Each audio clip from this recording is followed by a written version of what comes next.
明年大选特别到啊，这台北加有一名受刑人争取伫咧加内面投票，不过，互选务机关拒绝，落尾提起行政诉讼，而且申请暂时处分。法院审理了后，裁定假处分，认定这选务机关伫官司有结果进前呢，来到这台北加设投票所，将做头一站法院裁准受刑人伫加内面投票案例。中选会甲桃园市选委会表示会提出公告。法务部也讲，等最后的结果出来，再来研究看要安怎做。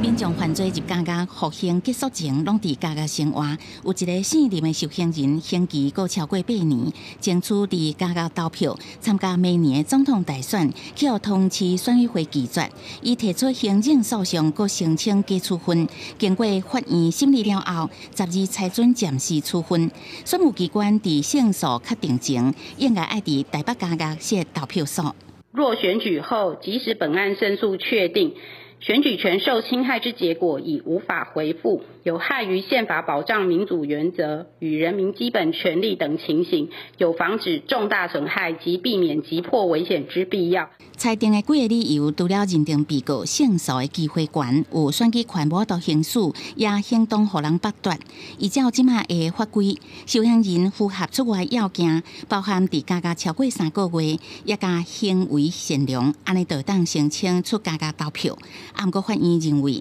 只要国民有选举权人的身份，准讲无符合出外的规定，嘛应该享有投票权，无应该加做限制。这件只是一个行政法院就申请人申请假处分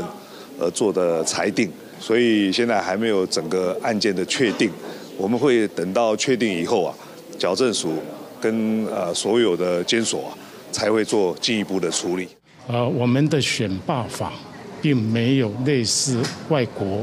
不在籍投票或者是所谓的缺席投票的制度。他进去投票的时候没有介护人员，他也不能够来携带这个械具，这样的情形在你的维安有没有问题？这件台湾司法头一件法院允准受刑人伫加投票的裁判案例，为中央到地方，选务机关拢表示设立投票所有困难，要依法提出控告。法务部是回应听候最后的结果出来，再甲中选会来研究。记者综合报道。